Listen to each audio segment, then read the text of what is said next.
Today, we are traveling about 3,600 miles from South Carolina to majestic Alaska to take a look at the Inuit.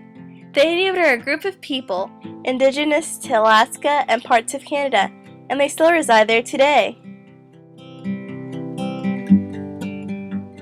Since the 1770s, the amount of traditional arts made by the Inuit, like amulets and games, has decreased, versus the amount of art made for the purpose of sale to people south of this region has increased. The types of art that people to the south of this region like are objects that represent Arctic cultures, like ivory models of tools and figures that portray daily life.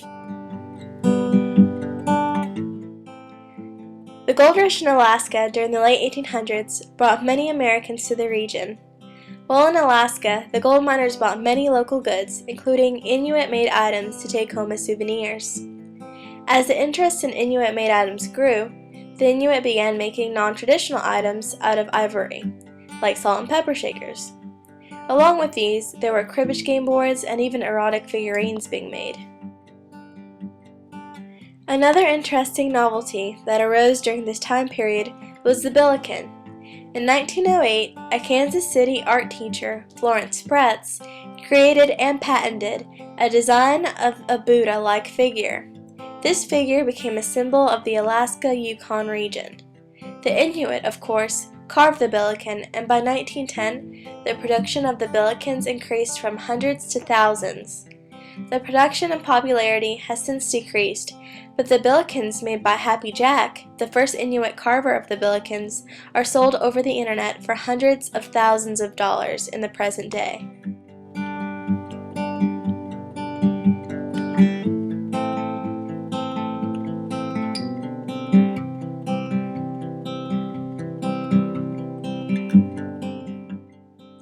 During the 1950s, the Inuit began changing their lifestyle from nomadic and self-sufficient with a hunting-based economy to a more sedentary one with linkage to the outside world and a money-based economy.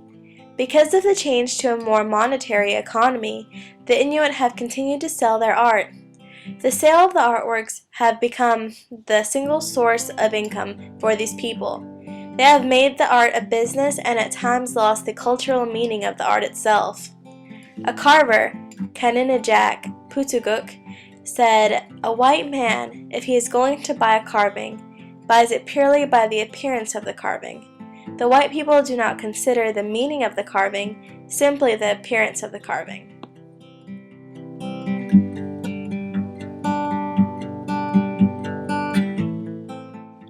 But this sale of the artwork can be a good thing. It allows the Inuit to sustain and continue other traditional ways.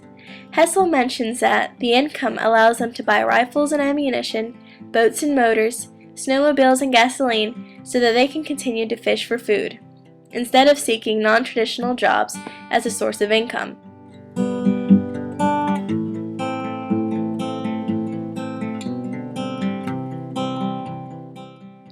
Although the Inuit may be criticized for selling their artworks, one must consider, as Richard Anderson said, it is hypocritical to use a double standard with regard to money and art, damning financial motivations in non-Western settings while congratulating fine artists in the West who are successful enough to pay their bills.